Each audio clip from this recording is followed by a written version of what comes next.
नमस्कार, मैं आदित्य आज आपको बताऊंगा 2026 में मैं कौन कौन सी किताबें पढ़ूंगा। 10 से ज्यादा ही किताबें हैं मेरे पास और इस बात का कोई भरोसा नहीं है कि मैं इन किताबों को इसी सीक्वेंस में पढ़ूंगा या यही किताबें पढ़ूंगा, इस बात का भी भरोसा नहीं। कई बार किसी किताब को पढ़ने का अचानक से कहीं से कोई किताब नजर के सामने से गुजर जाती है या कोई बता देता है कि ये वाली पढ़ो बहुत अच्छी है, तो फिर सीक्वेंस टूट जाता है। या कोई किताब बोरिंग निकल आई, नहीं पढ़ने का मन कर रहा है तो छूट जाता है और मेरे साथ तो ये खासा होता है। शुरू करते हैं। और एक बात मैं पहले ही बता दूं कि इस साल 26 में मैं आचार्य प्रशांत को खूब पढ़ूंगा मतलब कोशिश करूंगा कि हर महीने एक किताब आचार्य प्रशांत की पढूं। मैंने आचार्य प्रशांत को सुना है इस साल 25 में, खूब सुना है। मेरी कोशिश रहती है कि जब भी कोई नया आदमी भारतीय दर्शन से जुड़ा हुआ, साहित्य से जुड़ा हुआ, धर्म से जुड़ा हुआ, अध्यात्म से जुड़ा हुआ, इंटरनेट की दुनिया पर या पब्लिक मंचों पर प्रसिद्ध हो, लोगों की नजर में आए, तो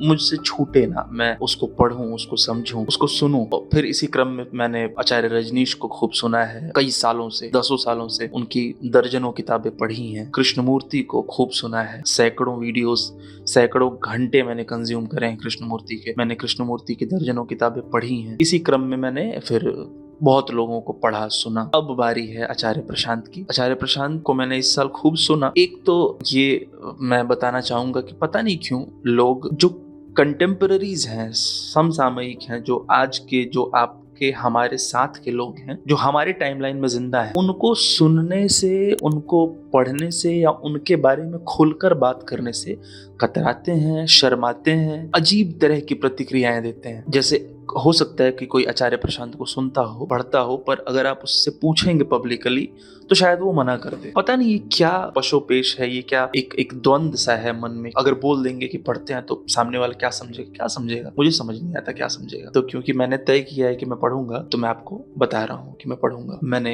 आपको ये भी बताया कि मैंने खूब सुना है आचार्य प्रशांत को इस साल 25 में। पहले भी सुना है पर 25 में बहुत सुना है। 25 में एक्टिवली सर्च कर करके सुना है। मैंने काउंटिंग तो नहीं रखी कि कितने वीडियोस देखे मैंने उनके, 500 से ज्यादा देखे होंगे। और लॉन्ग फॉर्म वीडियोस देखे हैं, 5-10 मिनट वाले नहीं, शॉर्ट्स नहीं, 1.5 घंटे वाले, 2-2 घंटे वाले, 1-1 घंटे वाले। जैसे आचार्य रजनीश ओशो ने जीवन के हर विषय पर, हर पहलू पर बोला है, बात किया है। लगभग हर महापुरुष पर, हर संत पर, ईश्वर के हर स्वरूप पर, हर धर्म पर बोला है ओशो ने। वैसे ही आचार्य प्रशांत भी उन्होंने भी बहुत सारे विषय, जीवन के सारे पहलू कवर किए हैं। बहुत सारे संतों पर उनके व्याख्यान हैं, हर धर्म पर लगभग उन्होंने बात की है। एक बात जो मैं आचार्य प्रशांत के बारे में बोलना, बहुत सी बातें हैं मेरे मन में आचार्य प्रशांत के बारे में, ये एक बात जो मैं बोलना चाहूंगा वो ये है कि मैं आचार्य प्रशांत को कृष्णमूर्ति के ज्यादा करीब पाता हूँ ओशो से। ओशो और कृष्णमूर्ति में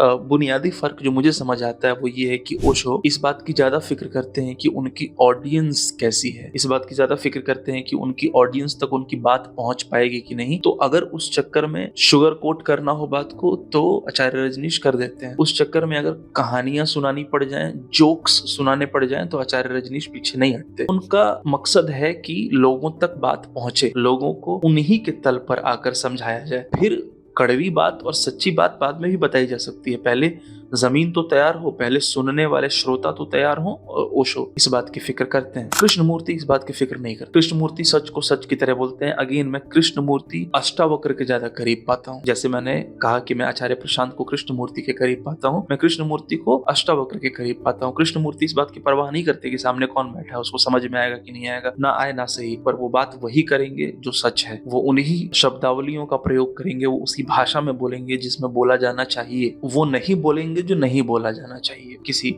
थिंकर ने कहा था, मैं नाम तो नहीं याद कर पा रहा हूँ, किसी थिंकर ने कहा था कि which should not be said must not be said. इस बात का ध्यान रखते हैं कृष्णमूर्ति। इस बात का ध्यान बुद्ध भी रखा करते थे। जब कोई एग्जिस्टेंशियल प्रश्न उनसे पूछता था कि ईश्वर है कि नहीं, सत्य क्या होता है, आत्मा क्या होती है, तो बुद्ध मुस्कुराकर शांत रहते थे, जवाब नहीं देते। बाद में बुद्ध ने यह भी कहा कि ये सारे प्रश्न नहीं पूछे जाने चाहिए क्योंकि इनका उत्तर नहीं दिया जा सकता। आचार्य प्रशांत को मैं कृष्णमूर्ति के करीब पाता हूँ क्योंकि आचार्य प्रशांत भी खरे खोटे हैं, बिल्कुल उन्हीं शब्दों का प्रयोग करते हैं, वैसे ही बात करते हैं जैसे बताया जाना चाहिए, चाहे वो चुभे किसी को, चाहे वो हर्ट कर जाए, नहीं केयर करते वो इन बातों की। हाँ, ये जरूर है कि पहले के जो वीडियोस हैं आचार्य प्रशांत के 2013-14 के, उसमें जितने रॉ हैं आचार्य प्रशांत, उसमें जितनी सच्चाई के साथ और जितनी क्रूड सेंस में वो बात करते हैं, बाद की वीडियोस में, आजकल की वीडियोस में वो उतने क्रूड नहीं है, वो उतने रॉ नहीं है। वो भी अब बातों को शायद इसलिए भी कि उनकी ऑडियंस बड़ी हो गई है, तो वो इस बात का ध्यान रख रहे हैं कि लोग जो सुन रहे हैं उनको बात समझ में भी आए। क्योंकि किसी मुश्किल विषय को अगर मुश्किल शब्दों में ही बोल दिया जाए, कोई फायदा नहीं हुआ। इससे तो अच्छा कि ना बोला जाता, क्योंकि कोई समझेगा वैसे भी नहीं। इसलिए भी ठीक है कि अगर वो शुगर कोट कर रहे हैं, अगर वो बातों को मोल्ड करके समझाना चाहते हैं तो ठीक। क्लैरिटी दिखती है मुझे आचार्य प्रशांत, इस सेंस में मैं बोल रहा हूँ कि बहुत सेंटर्ड है आचार्य प्रशांत। आचार्य प्रशांत की वीडियोस देखिए अगर 2013-14 की, तो वो प्रश्नों को जिस तरीके से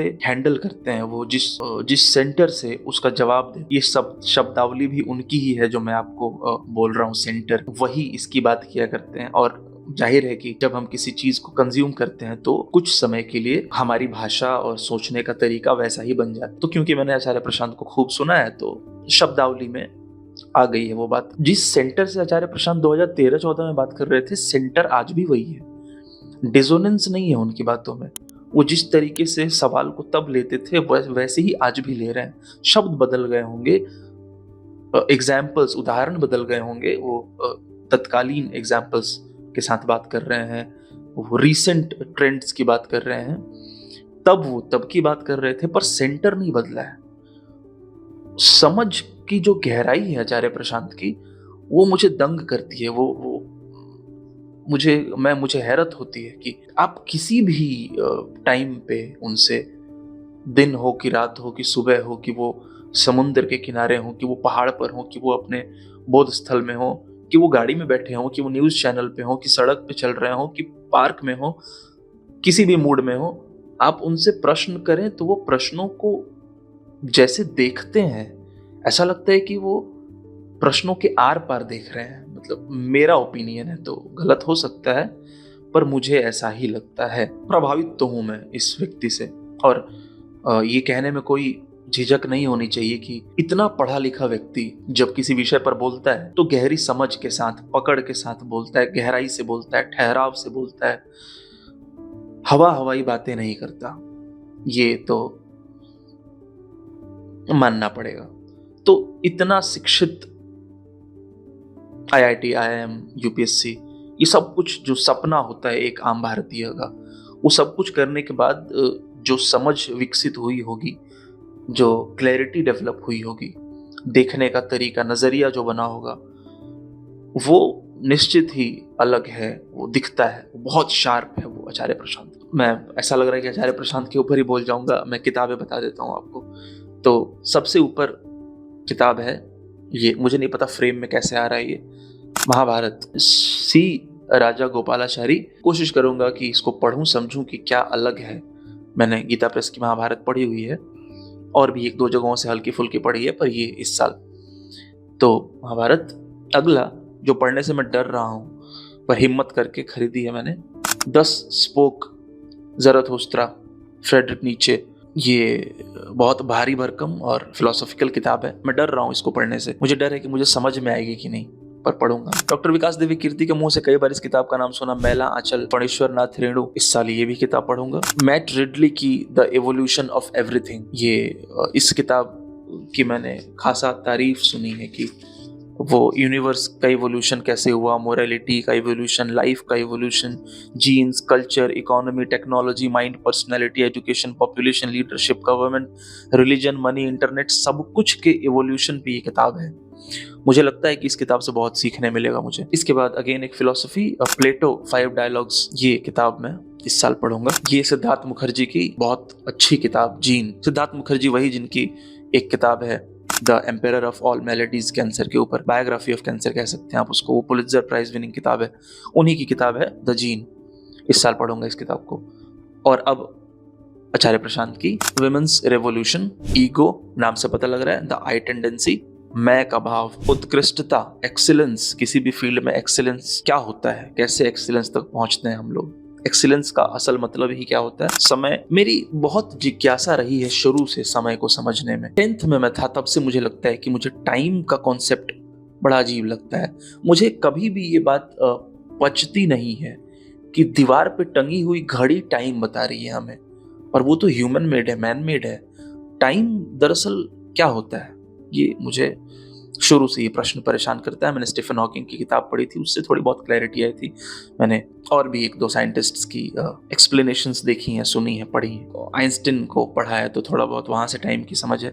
आचार्य प्रशांत को पढ़ के देखते हैं कि समय की समझ कैसे विकसित होती है। काम वासना, ये कि समाज में इसका नाम लेना, इसकी बात करना अपने आप में एक अजीब विषय है। काम वासना, शर्म, डर, अज्ञान, इसको लेकर लोग शर्माते हैं। क्लासेस में अगर रिप्रोडक्शन और एडोलेसेंस को खुलकर समझाने लग जाऊं तो बच्चों के चेहरे पर जो भाव दिखता है वो बड़ा अनकंफर्टेबल सा होता है। हालांकि मैं कोशिश करता हूं कि उसको न्यूट्रलाइज करूं, बच्चों को कंफर्टेबल करूं, इस बात को लेकर काफी हद तक मैं सक्सेसफुल भी रहता हूं। तो काम वासना, फ्लाइंग किस टू स्काई, मुझे लगता है फ्रीडम की बात होगी इसमें स्वच्छंदता की, फ्रीडम की बात हुई होगी।